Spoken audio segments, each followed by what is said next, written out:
Hello. On this video, I'm going to teach you how to download the Capitec proof of payment on the application, okay?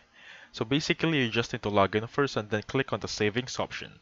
After click on the savings account option, click on money out section because there is all money in, money out option right there, right? Choose the money out one. Now, by the way, before I can proceed with this one, just a quick reminder that you can only get a proof of money or proof of payment if you send the money to someone.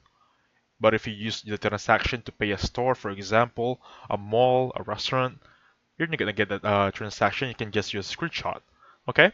But if you wanna get the transaction and to look for a specific person you've sent it to, so choose the specific transaction under the click money out section, and then you're gonna see at the bottom part there should be a send payment notification.